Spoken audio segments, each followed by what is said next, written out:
Kalau Pak Anies diberikan kesehatan dan Indonesia sehat, saya mengutip tadi Prof. Supirman yang juga dikutip dari Pak Rektor, kalau Bapak sehat dan Indonesia sehat, diberi kesempatan untuk menyehatkan Indonesia, Bapak membangun infrastruktur pendidikan atau infrastruktur fisik yang saat ini dibikin. Yang mana Bapak pilih?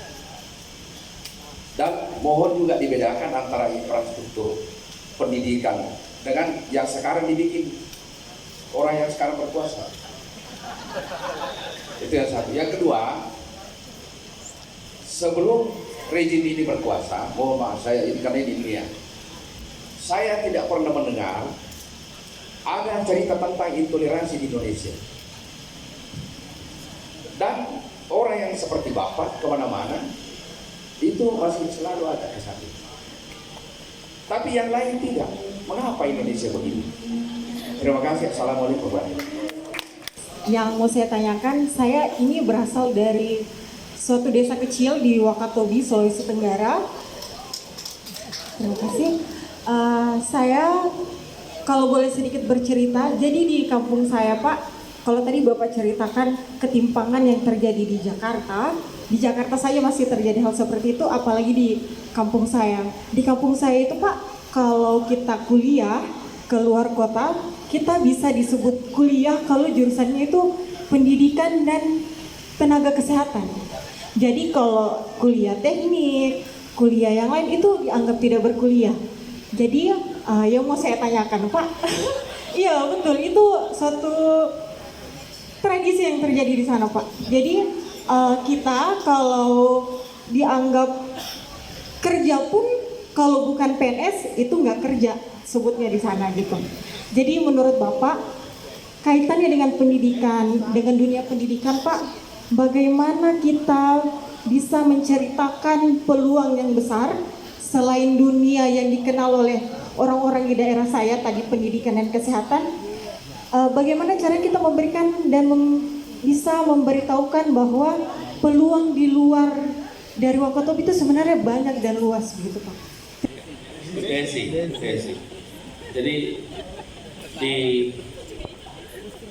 kampung sana disebut pendidikan kalau bidangnya kesehatan dan pendidikan di sekolah. Saya jadi ingat teman kuliah saya dulu Pak. Teman kuliah saya itu dari kaki gunung di Jawa Tengah. Suatu ketika saya ke rumahnya, memang rumahnya itu ujungnya kendaraan umum, itu baru bisa naik pakai angkutan bak terbuka yang adanya ke atas cuma sehari sekali. Jadi kami naik angkutan terbuka sampai ke atas, sampai ke tempat dia. Nah, Pak tuh sampai ke sana, orang-orang tanya begini, Mas Anies mondok di Gajah Mada juga? Mondok di Gajah Mada, saya bilang iya saja. Rupanya orang sekampungnya taunya dia berangkat ke pondok pesantren Gajah Mada. Orang termasuk di Makassar, namanya kelas inspirasi. Anda ajak, nanti Anda silakan Google, Desi, namanya kelas inspirasi. Anda Google aja kelas inspirasi, di Makassar ada relawan-relawannya. Kumpulkan mereka adalah orang-orang yang profesinya bermacam-macam, lalu beramai-ramai datang ke sekolah menceritakan profesinya. Lalu dia membukakan wawasan anak-anak kita. Jadi kita ini hanya punya mimpi yang kita ketahui. Ingat-ingat ya kalimatnya. Kita hanya punya mimpi yang kita ketahui. Kalau kita tidak tahu ada sebuah profesi, maka tidak mungkin kita bermimpi profesi itu, tidak mungkin. Mimpi itu fungsi dari pengetahuan. Infrastruktur ini, Bapak Ibu, tidak bisa hanya sebagian. Ketika kita berbicara tentang infrastruktur, itu harus merata, sesuai dengan kebutuhan. Dan membangun itu bukan dengan selera pemimpin, membangun itu dengan kebutuhan senyatanya di masyarakat. Itu pendekatan. Dan kami mencoba, Pak, saya beri contoh tadi pendidikan. Kalau mengandalkan kepada kerepotan politik, lebih baik gak usah dilakukan tuh reform pendidikan yang kita kerjakan di Jakarta, Pak. Ongkosnya mahal, Pak. Ongkos politiknya mahal. Kenapa?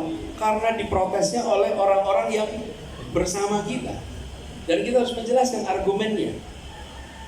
ketika orang tua dari mereka itu tidak bisa anaknya masuk sekolah yang diharapkan, itu dalam gitu Pak. Tapi kita sampaikan untuk keadilan. Jadi maksud saya, kita dorong tema keadilan Pak, bukan tema sekedar toleransi. Kalau kita menghadirkan keadilan, maka di situ ada toleransi, pasti. Dan dari keadilan muncul perasaan persatuan, muncul perasaan kebersamaan. Tidak ada persatuan dalam ketimpangan. Kalau Bapak Ibu boleh ada contohnya, saya pengen lihat Bapak Ibu. Persatuan dalam ketimpangan, persatuan dalam ketidakadilan. Saya pengen lihat. Kalau ada contohnya, tidak ada.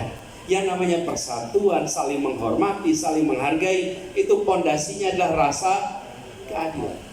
Rasa keadilan. Begitu rasa keadilan itu terganggu, maka munculnya bermacam-macam. Nah, kita harus ikhtiarkan secara serius itu dengan rasa keadilan. Yang kedua, para pemegang mikrofon